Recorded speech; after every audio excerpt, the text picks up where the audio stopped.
welcome. Oh, there we go. Boy, everything's all fucked up tonight. Welcome to Lawfully Chaotic. Hey, before we start, I forgot to click local recordings again. That doesn't matter, right? We can No, still it doesn't. download this. Okay. Yeah. Well, in that Off to a case, great start. welcome to Lawfully. Yeah.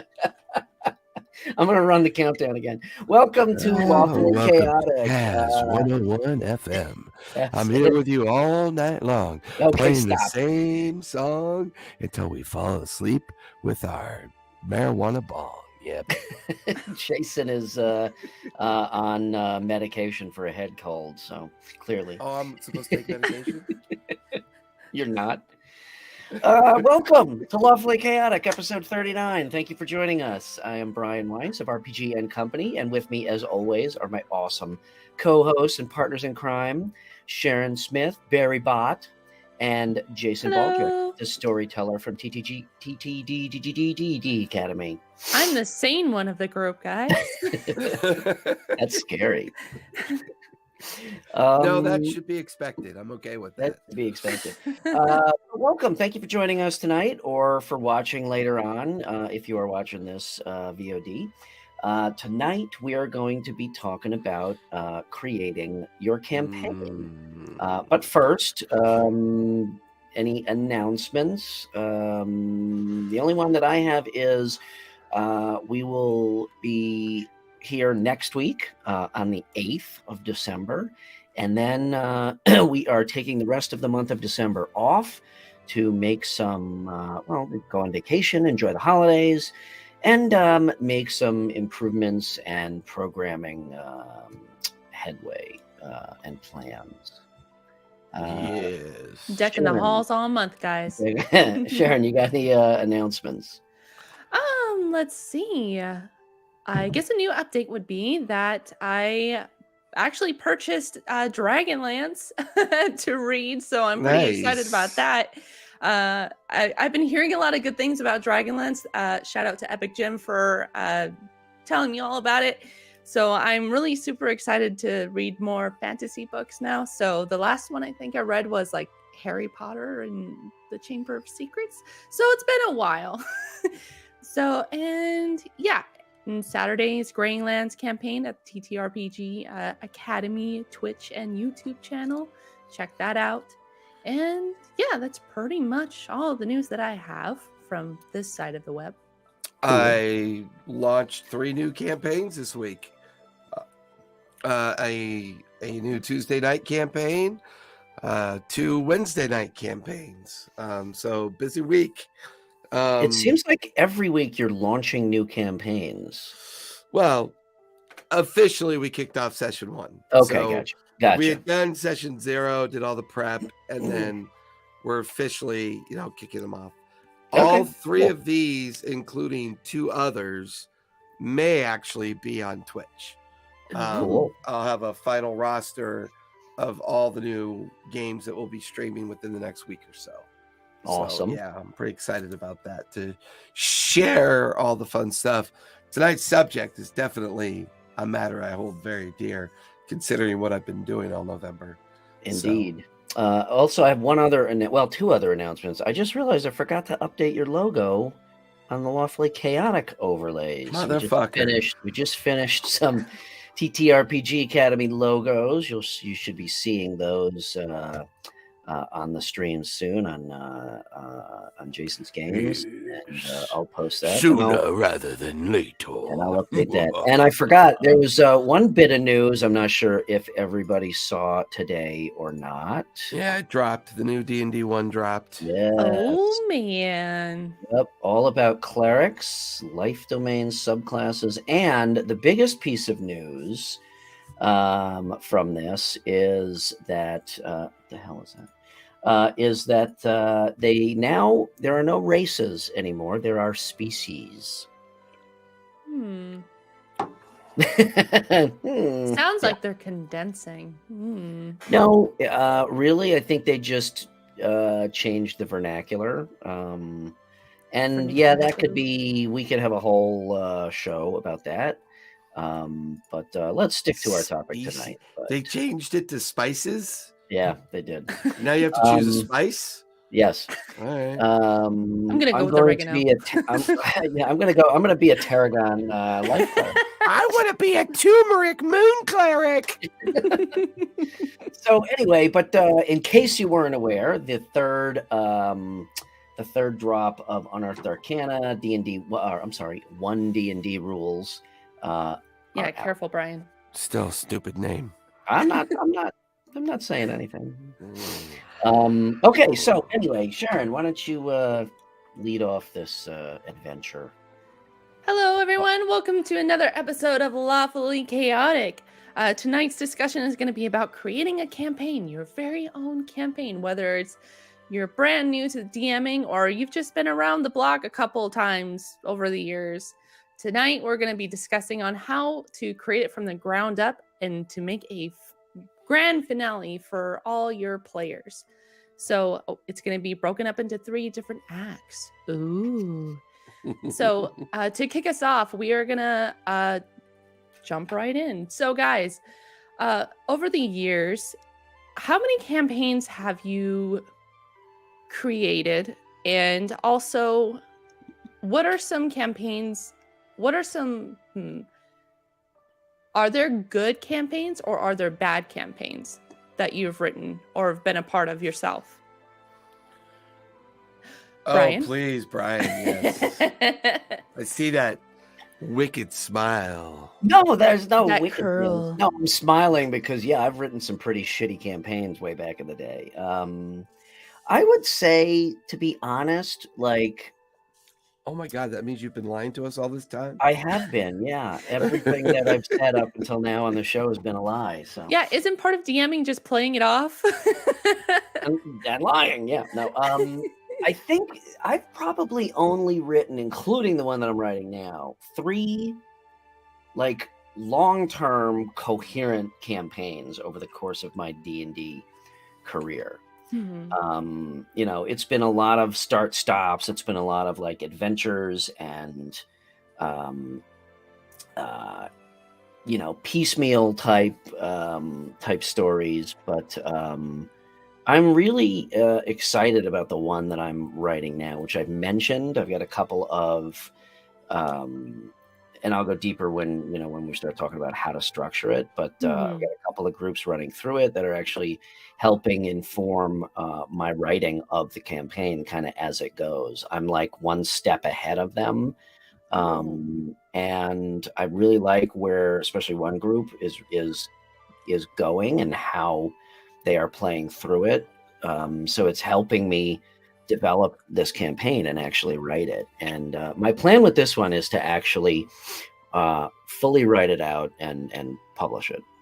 So this will be a model for future campaigns, do you think?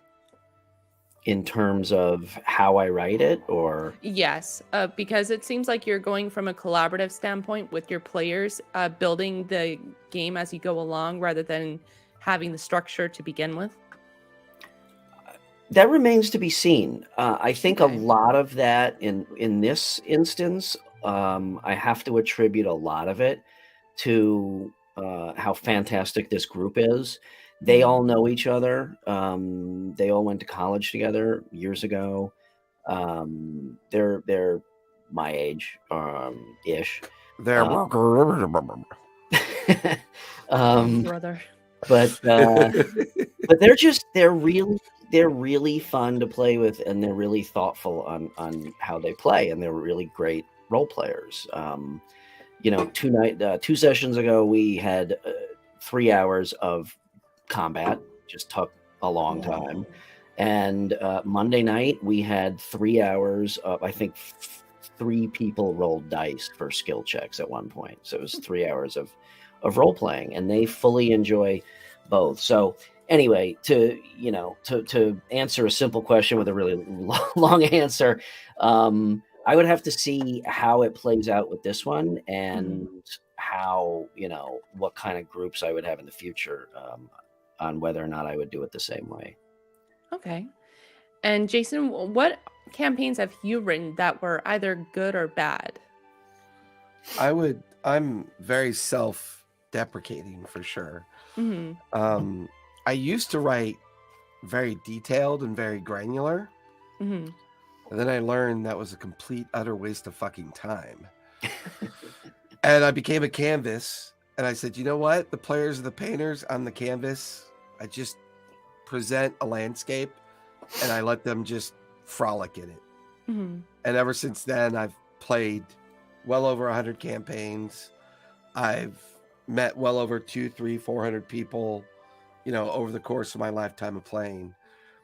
I used to think I was interested in publishing stuff, but I don't have the discipline for it. And I'm not going to waste anybody's time reading the shite that I think I'm capable of writing. I'd rather they just come play. Okay. And that's just been my playground. Yeah, but if I may, when you say publishing and you say you don't want to read, write the shite that you don't want to read,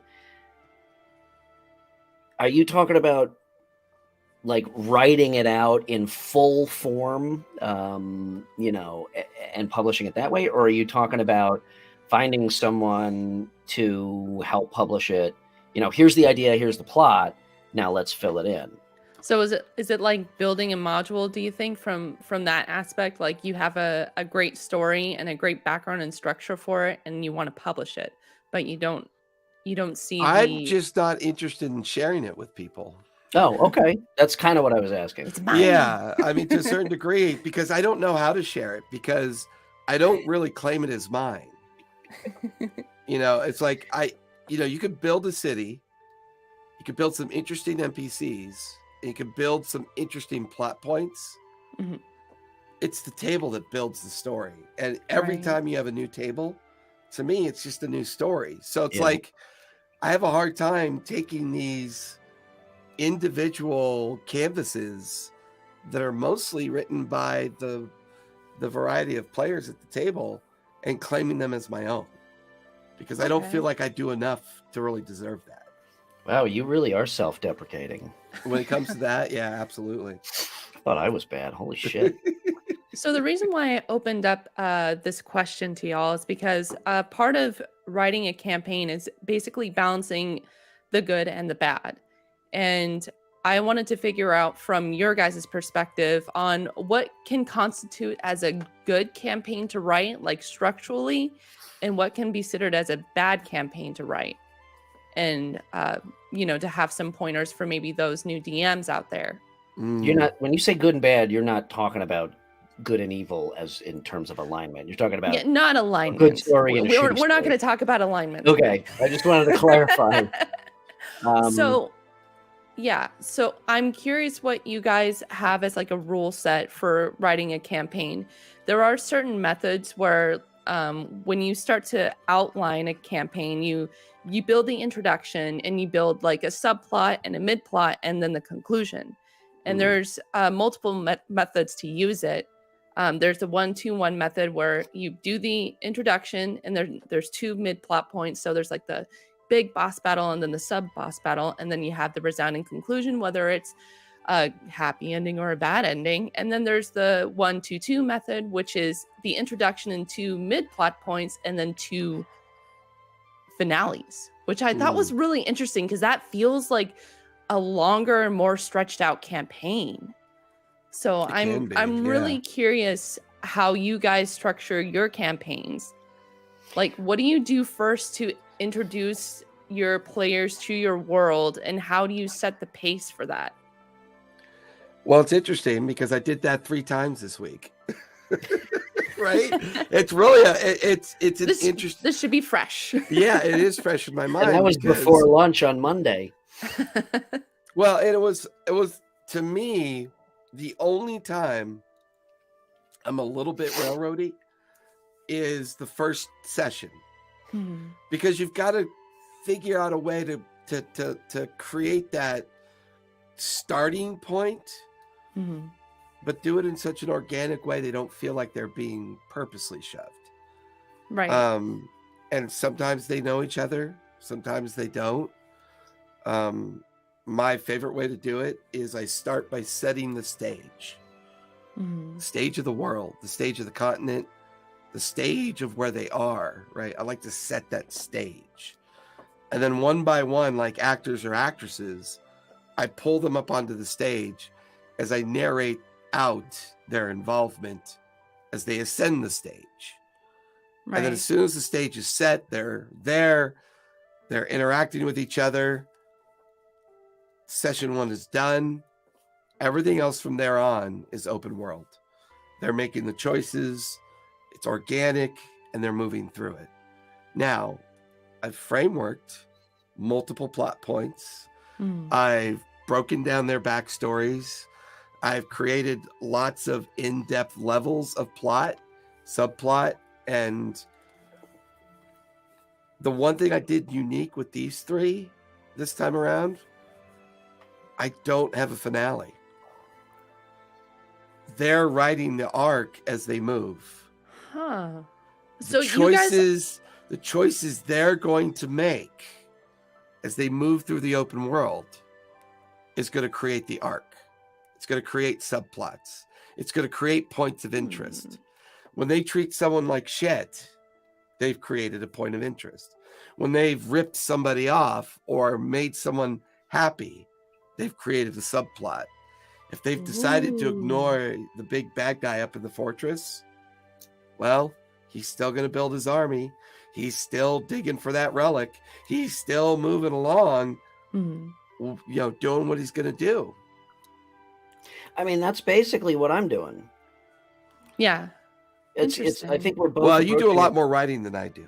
Yeah, but So You do your a DM lot styles more are writing than I more do. collaborative and freeform. Is that correct? I had a session 1 note, I had a prep note the other day. It was 2 sentences. I was like, I would say Shit. that I do utilize that technique also, where, here's my story. Here is, and I agree, here is the first session, and yeah, you pretty much have to do this because this is the intro. right. After that, I mean, if they want to go off and do their own thing, that's cool, because the way I'm writing is the nature of this story means that it can weave its way back into their path whenever I need to. I have an idea of what I want the finale to be. And for me, it's more like I will very, very subtly try to railroad them to that. But that's so far down the road that they could take, any of like 5, 6 different paths to get there. But you do write a traditional arc. Not really. No? I have an idea of an overarching theme, and then I have to fill in everything to get there, Okay. if that That's makes sense. That's interesting. So I don't do completely open world. If somebody really wants to go off the rails, I'll let them, But again, there are subtle ways to railroad somebody back onto the tracks with proper and subtle hooks. I've had a player become a dishwasher in a tavern. Oh, I thought you meant like they actually shapeshifted into a dishwasher. No, they wandered off to a tavern, took a job as a dishwasher. Because I did have a player who was a houseplant. Oh my gosh. Yeah, He was a druid, but his true form was not human. It was houseplant, and he shapeshifted into a human. Oh my gosh.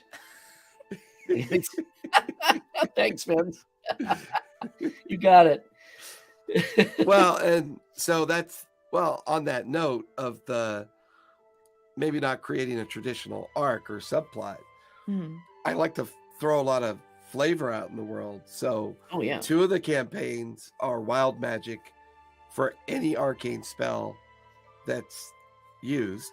Oh, I like that. So there's no divine magic because the gods are gone, and natural magic is super powerful. So since I don't have a traditional arc like you were talking about, Cher, I kind of let those flavors kind of once again drive their story, like how they want to paint their picture. I really like that. I think in the entire game, wild magic is probably my favorite mechanic of all. It's very unpredictable. Yeah. One of the players turned into a potted plant. Yeah. And at first, no one was sure what to do about it. Unfortunately, they remain a potted plant until someone drops them to Was 0 their hit name points. Minth? For this latest campaign, I used Session 0 to set the stage and figure out why each character was invited to the expedition party. But then we started play with the players being offered to join the expedition to start the campaign. Ooh, that's fun. Yeah, Yeah, that's the so- one. That's the one that we're doing. Yeah.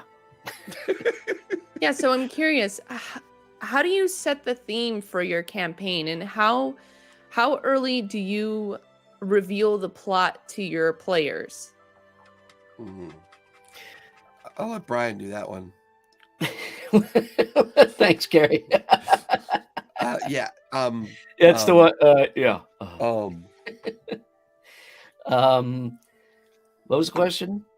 Oh, I like to set the plot right off the bat. My session 1 sets the plot, but it does it in a way that may or may not reveal that this is something much bigger.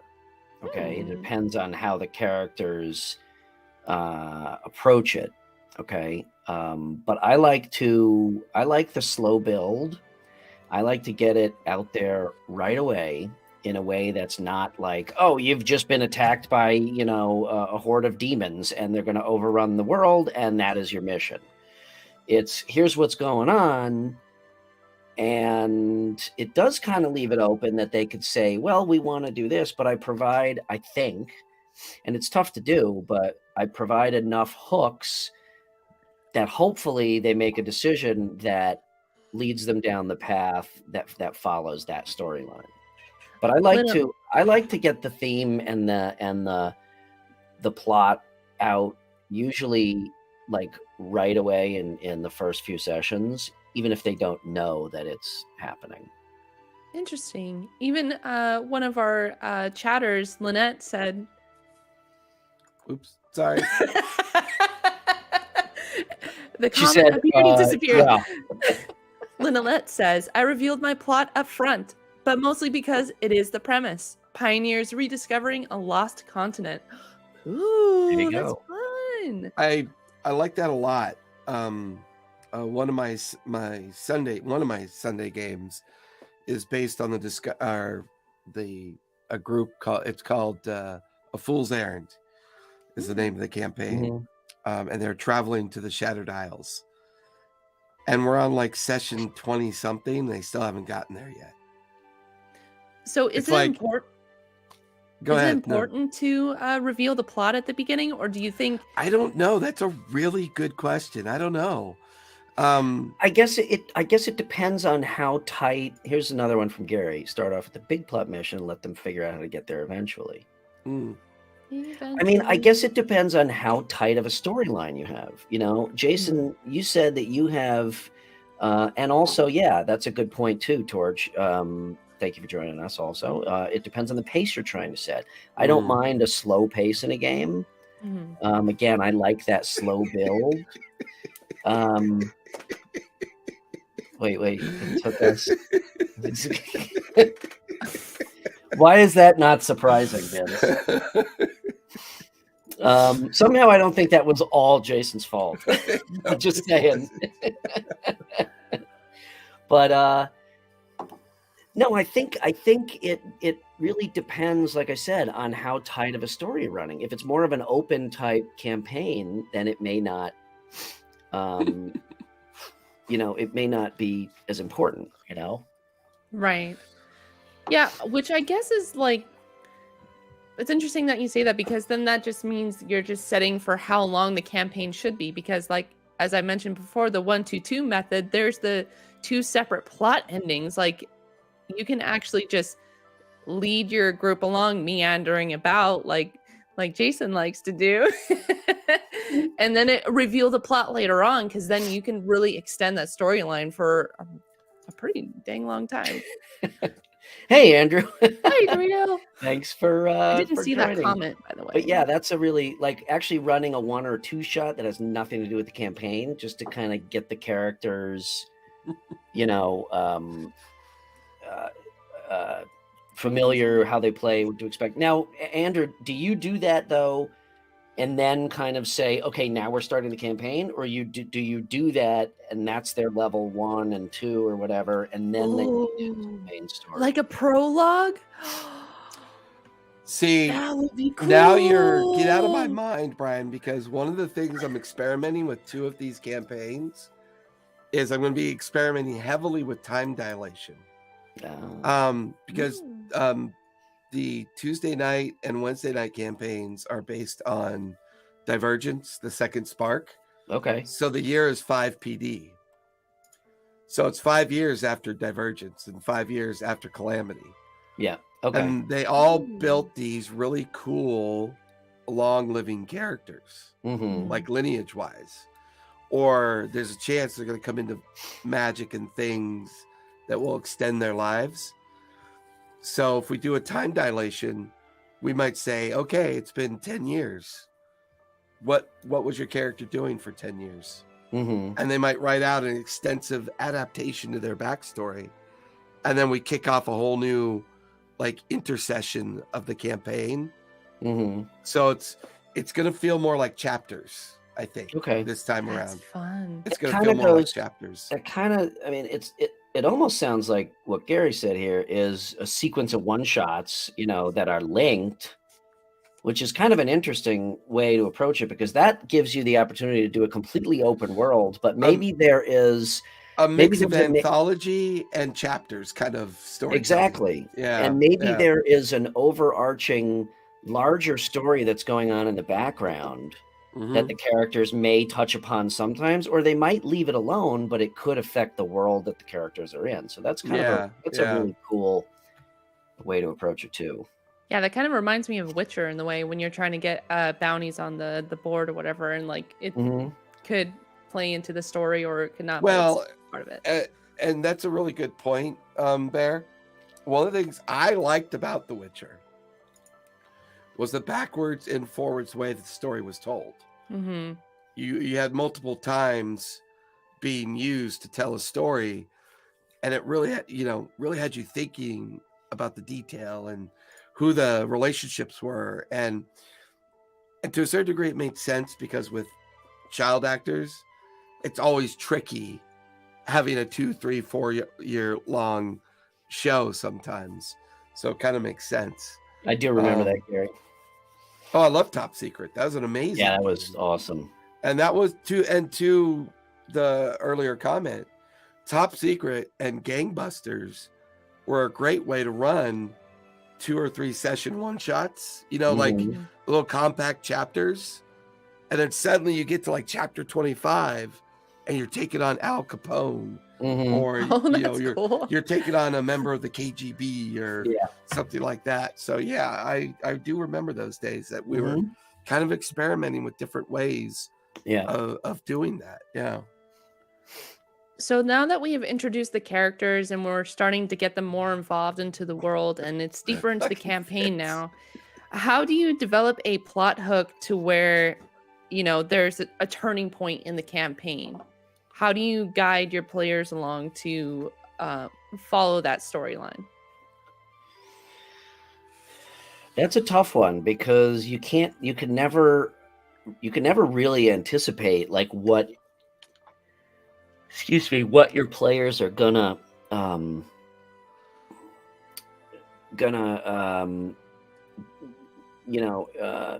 my God, I'm like, because like say for I have example, Jason's head cold. Very eloquent tonight. Because say for example, like your characters are stronger now. Your player characters, they've become less of a victim and more of a hero. Like their names have been starting to get more notoriety they're in out the world. there creating victims. So now they're at this point where there's going to be like this change in pace in the campaign. How do you make it to where like it's a different level of play now, rather than having to struggle at the very beginning of the campaign? Now we're going on to bigger, greater foes.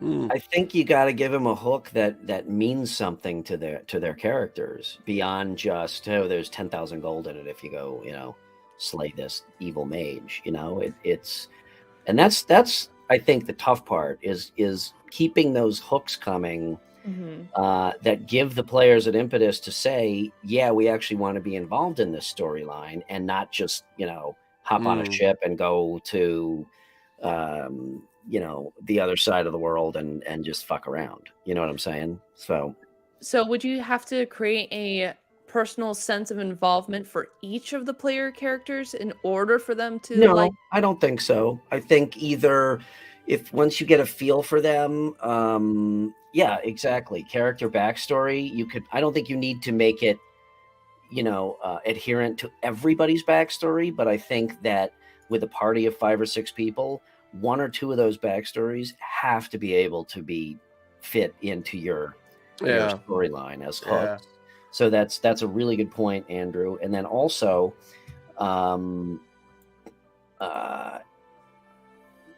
you make it so that like I said, you make it so they want to follow it. Right. I mean, that's too, you go the opposite, and you start out and say your head's going to rot off in 4 weeks. So there's your mission. Oh my gosh. I mean, that will definitely propel the story forward. I mean, there's all kinds of personal shit you can do, yes, but without making it seem like, and sometimes I think I always like excellent question. Yeah, I always like, that's kind of what I'm getting at, to your point, Vince, and Andrew's point. I always like to get the character's backstory into the plot, because that just makes those hooks easier to come by. Jason? I think I do rely pretty heavily on is that real life? Wow. I rely pretty heavily on backstories, character backstories. Okay. The creativity involved really becomes my muse. Doesn't have to be 5 pages. Yeah. In fact, I've got a player that she knows that if she just gives me 3 sentences, she's basically giving me carte blanche to, play with that backstory all I want. Where some people give me 6 or 7 paragraphs.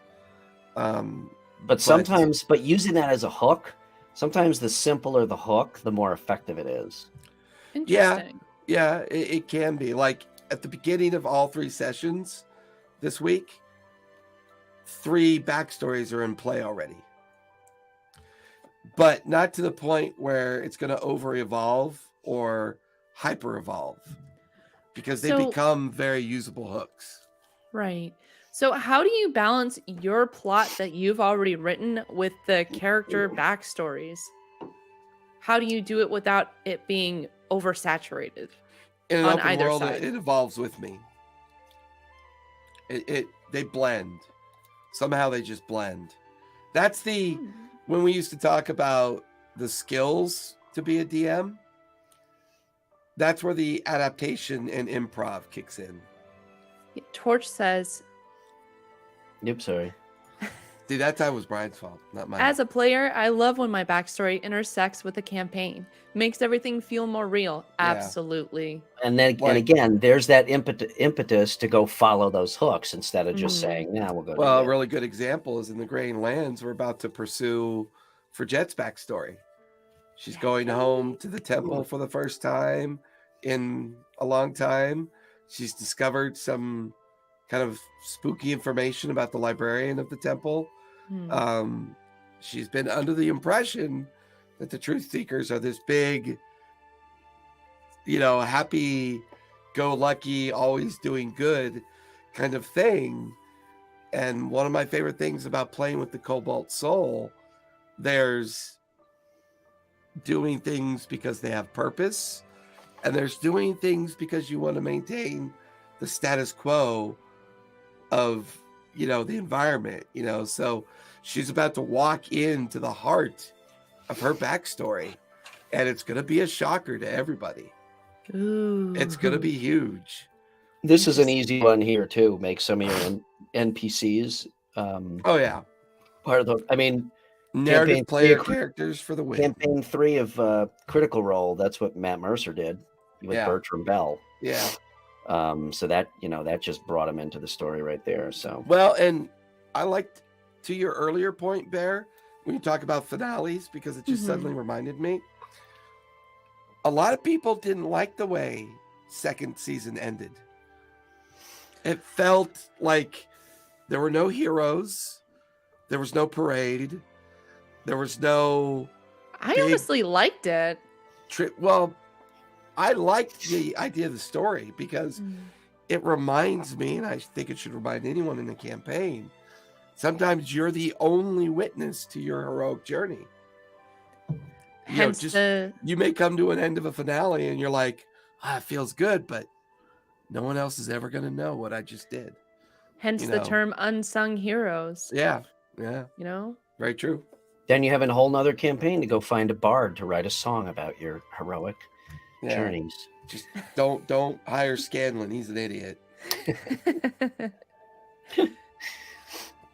Yeah, He's high so all the that's time. actually interesting.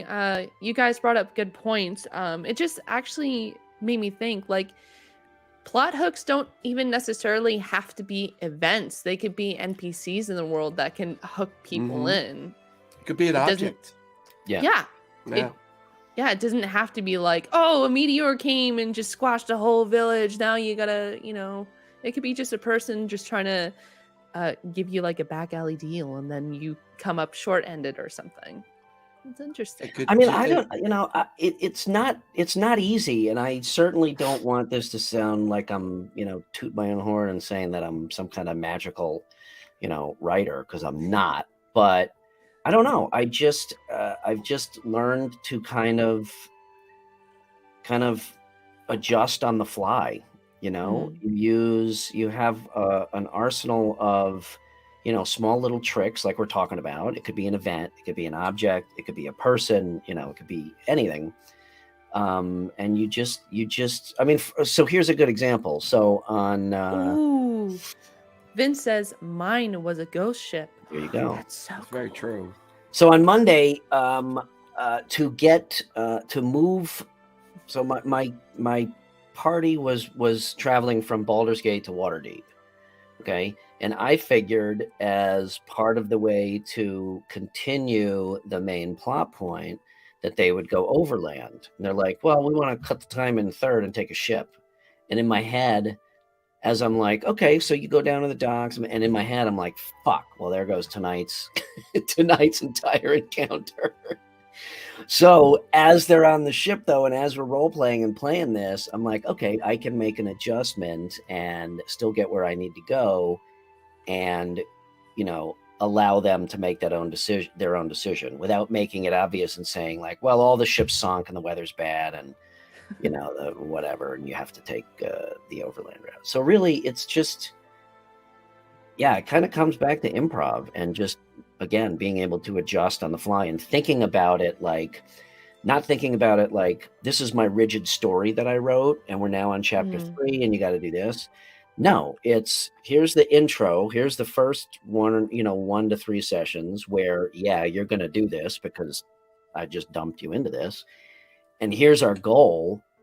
And again, you can take multiple paths to get there. So I personally think it helps to write this way so that you don't corral yourself into a storyline that may or may not entice the players to follow. Right. And I bet this is a muscle that develops over time as a DM too. Definitely. I'm sure that like at the beginning, I think it is probably more to script, more than likely. Yeah, definitely. At least in my experience, it's taken a long time to develop that. Right. And so as like a beginner DM, would it just be better to just kind of structure it more or less to a T?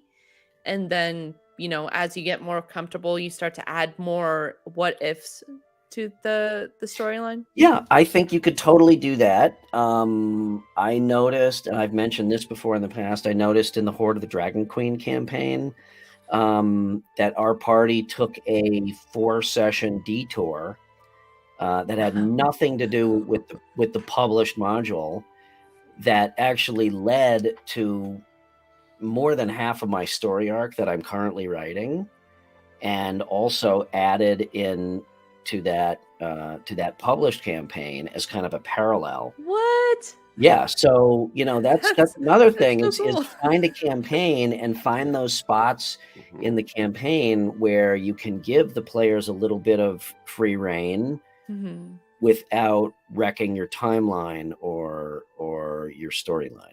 And that's a good way to kind of develop that. It's like, okay, I'm in a structured campaign. I'm gonna let them go off to the side a little bit, and then how do I get them back without making it feel? And I know we've used this as a sample already, but it's one of the reasons why I like the way The Witcher's storytelling was.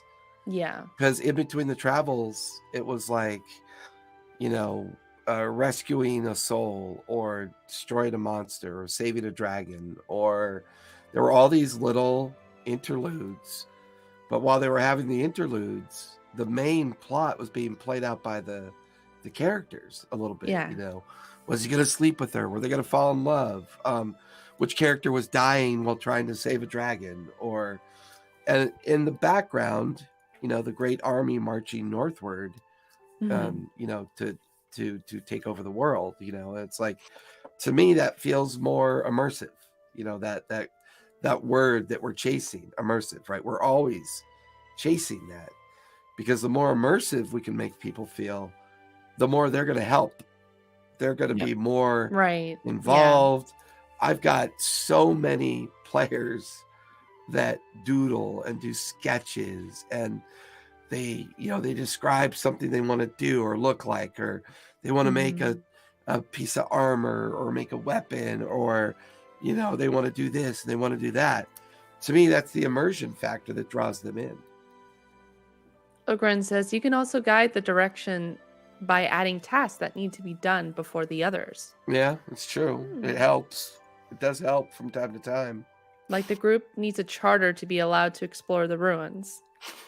The grizzly old gnome behind the paper pushing desk, stacks of that was our last session. Really? Going to find that charter. What are you here for? You're here for an application. Well, here you go. Fill these out in triplicate. Fill these out in quadruplicate. Come back tomorrow. Answer me these questions 3. Yeah, exactly. The other side. Yeah. It's so true. Or that favors for favors. Yeah, there you go. Yeah, so now that we have introduced our characters and we've created the world and we've given a plot, and also now our characters have become heroes, world renowned. Now we're at the conclusion, or we're heading towards the conclusion of the campaign. So what guidelines do you have set for when things are good or when things end terribly? And is it good when it ends badly? Like if it's a bad ending? Well, Brian? Well, first of all, I have a problem with the term bad ending. Because if the players are enjoying the game up till the end, there's no such thing as a bad ending. Okay? If it doesn't end with the ticker tape parade and the fanfare like we were just talking about earlier, that's not necessarily a bad ending unless all the players are like, well, that sucked. That was a really bad ending. Right. So, I mean... Well, would you consider a TPK a bad ending, or would you consider that as an opportunity? I would consider that as an opportunity. Yeah. Interesting. I'm the same way about that. Because it's a fantasy game, and we've talked about this also. It's a fantasy game. There's no end. There's no you're dead. Okay? Yeah. Truly there isn't. Even if somebody, murders you with a fireball, incinerates your body, turns the ashes into paste, blows up the paste, sprinkles it all throughout the cosmos. I mean, give me a break. There's a wish spell, okay? Or you create some. There's an odd crystal ball that nobody's ever heard of, and it can do anything. I mean, I see it as a total opportunity. So again, if the players are really upset and leave that campaign not feeling fulfilled, that's a bad ending. That's a bad ending. Yeah. But if they die fighting, Tiamat, okay, and they all die, but it was like one of the, it was one of those things that they're going to be talking about for years. That's not a bad ending. Mm. And then that either brings that party or that group of people back to the table to start a new campaign to go find their fucking souls somewhere. Yeah, I mean, says a heroic death may be the ideal ending. Yeah, so I don't like to use the term that's a bad ending. But it's a fair assessment because it is a fair assessment. But I like to not focus on that. Well, it does bring into light that as a DM, you always want to be reflective about your sessions and about your campaign.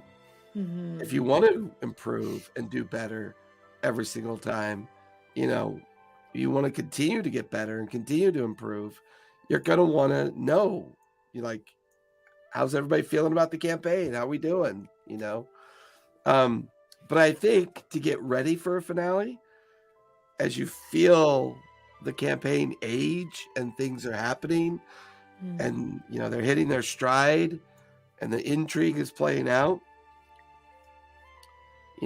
somebody finds a copper ring that turns out to be a wish spell, right? I kind of like it when it's not black and white. Okay, it's the ending where you all live and you defeat the bad guy, or you don't and we're just done. I kind of like it where you defeat him, but 3 of you died. One of you's souls was sucked into this, strange artifact. I mean, again, there's a million things that you can do to leave it open-ended. I mean, I've had it where only 1 or 2 players survive, and it happens, but they kind of win.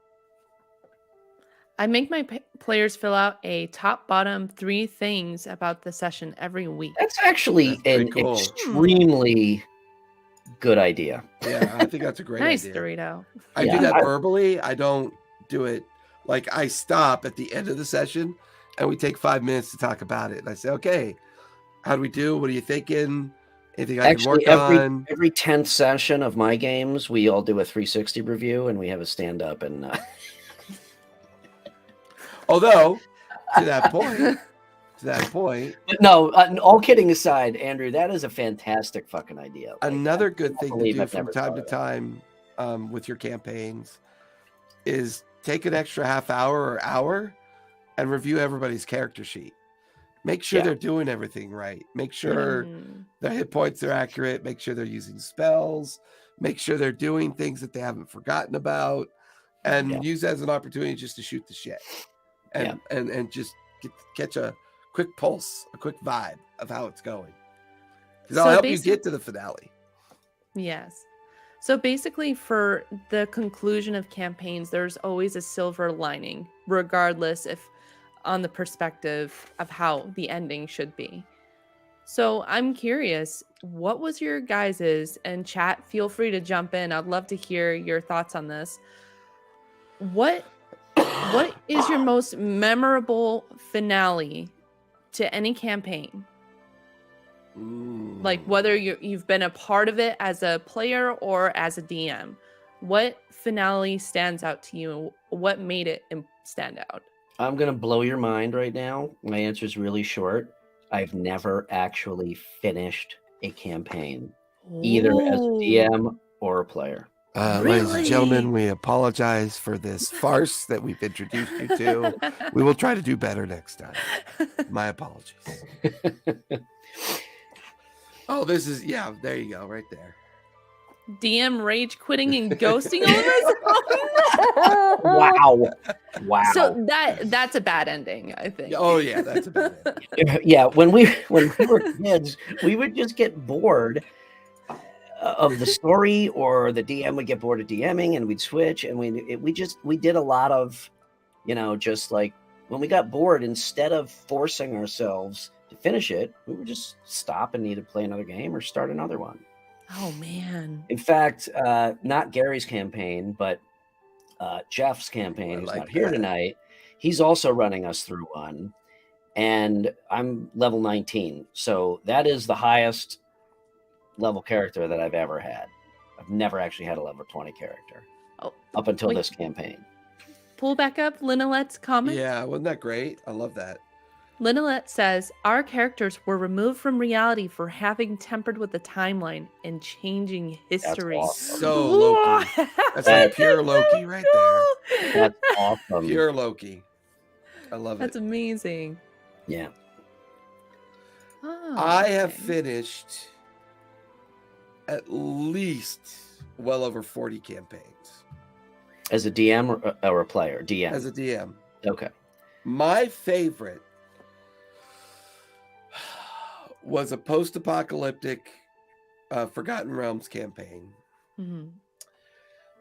It was set in the idea that these great rift wars took place, and the entire world of Toril and the continents that made up Toril were sundered and shredded, and it allowed me to get rid of all the legend and lore of the original Forgotten Realms and start building not a bad point, and start building a new world. Mhm. And we played for almost 2 years, and finally they got to the point where this creature called the Pestilent One was this great titan who had absorbed all the chaos, the 9 layers of hell, and the abyss, and had manifested itself into a titan. And it was now striding across the landscape, heading towards a celestial gate. Well, Ooh. once they figured out this was gradually happening over time, this one particular group had been chasing rumor, chasing relics. They were finding powerful artifacts, and they finally found the book at the 700. they had finally found the book within the ruins of Candlekeep. Mhm. And that book allowed them to decipher when the gate was going to arrive and how they were going to defend it. So while they were deciphering and defending the gate, they had to figure out a way to send the gate away. And it turns out that this has to be done every 500 years. And so somebody's backstory was linked to that. What? And that link kept pulling them deeper and deeper into it. But it split the party. No, person- don't split the party. The person who was like expected to solve this riddle, decipher the gate, put all the heavens and the alignments back in order, they were doing skill checks to do all that. Oh, that's Meanwhile, 2 or 3 other of the fighters or defenders of the party were blocking the gate and keeping things out. And then on the that's so cool. edge of the cliff, the remaining of the party were commanding all the armies that were fighting Legion that was like swarming up the cliffside. So you had this 3-layer like immersive event That's going so cool. on that was ebbing and flowing, that's ebbing and flowing and creating difficulty. And, friends are dying and NPCs are barely alive, but they're standing up and casting their last fireball and creating this. And at the very end, at the finale, she finally figured out the last clue. And it was the alignment of all of the prime deities in a certain celestial configuration. Hmm. But she couldn't figure out the 9th one because she was the 9th one. And so when she walked through the gate closed, and the shadow castle disappeared. They never saw their friend again. Right? So she was the ninth heaven. And the remaining players, 2 of them died in the aftermath of the combat. 4 of them survived. But each of the survivors got to tell an epilogue. They got to epilogue their characters. They got to talk about what they became and what they did with their time. And what was amazing, that was like the end credits. That's amazing. And what was amazing is as they did their oh my gosh, we kept crying. as they did their epilogues, I was able to do an epilogue as well. Ooh. And so once all their epilogues were done, I then did an epilogue for them. And it was like, it's 20 years in the future. You've come back to the site of the Celestial Gate where they've erected a new temple to your friend. The pavilions are all set up. The festival's in full force. And it's just this kind of gradual storytelling of, the immersion pulling away and giving it that level of conclusion, that level of, I got to tell my story. I got to epilogue. I got to create this amazing finale, but their choices made the difference. Yeah, there it were made a mark on your possible endings. There were 5 possible endings. Jeez, for that Jason, event. it was supposed to be 2, not 5. There were 5. You're breaking the rules. Yeah, I'm always breaking the rules. And I was so proud of the way they took that role playing and just ran with it. They just ran with it, and it was amazing. That's It was awesome. absolutely one of my favorite campaigns. But it's a hard sell for me because when you finish so many campaigns and you offer up epilogues and conclusions and finales, they all become my favorite. They really do, because it's rare for a lot of players. It's very rare for a lot of players to get to an end of a campaign. And that's the affirmation that they give me, that trust to let that possibly happen. And I love it. Absolutely love this game. It's amazing. That's awesome. That's like the holy grail. I don't think there's anything left to be said after that, honestly. That I was think awesome. That's a great way to wrap. Sorry, little Alina Let. I didn't mean to make you cry. I apologize. No, that's really amazing. I'm rewriting the end of my campaign. Oh my gosh. That's awesome. Yeah, what a That's great really way to awesome. end the episode. Yeah. All right. Well, on that note, should we do rollies? Oh, Yes. fuck yeah. Hey, chat, if you want to join in on rollies, feel free to do so and type in your numbers. I'm feeling Rick and Morty toxicity Rollies. tonight. I got a Little Rick and Morty. 14. Little Rick and Morty. Ooh, new dice. I'm going to go Sailor Moon. I got do a it. Well, Rick and Morty just fucked me. Don't fuck me, Gil. That's a 5. All right, what'd y'all get? I got a 14. 5. I got an 8. An 8. All right, I guess it's on me. It's on you, Brian. Well, this was Sharon, as always. Thank you for putting these notes together. This is a really good conversation. I think it's something that is Go with the flow. There you go. not very it's not easy, it really is not easy writing a campaign, but with so many amazing DMs running so many games these days, there's a lot of really good stories out there, aka the one that Jason just told us. That's awesome. So chat, thank you all for joining us. As always, we have some new faces, or I should say new names, some regulars. Thank you all. Sharon, where can we find you? Hi, guys. Thank you for joining us for another episode of Lawfully Chaotic. You guys were amazing tonight. And Dorito, congrats on that nat 20 that you rolled in your head. So you can always find me here at BarryBot on the Instagram Spaces, and you could also catch me on Saturdays at the Graying Lands campaign from 4 p.m. to 7 p.m. Pacific time, where I play a druid Kalistar named Mayra. You could catch the show at the TTRPG YouTube and Twitch channel, and also at the Lawfully Chaotic Studios YouTube. Hey, we're expanding here. So yeah, as always, thank you everyone for joining. Hey, Jason, where can we find you? If you head over to my Twitch, all my LinkedIn socials are there at TTRPG Academy. We have a great Discord of almost 400 people that hang out, play, chat, do some fun stuff, and come hang out with us next week because we're going to talk about the gods of D&D. We're going to talk about the fun of playing a god, the Raven Queen, Ioun, Orcus, and all the fun ways that gods can be pulled into games. So much fun. So much fun. Oh, Lynette wants to join the Discord. Hey. I will. Awesome.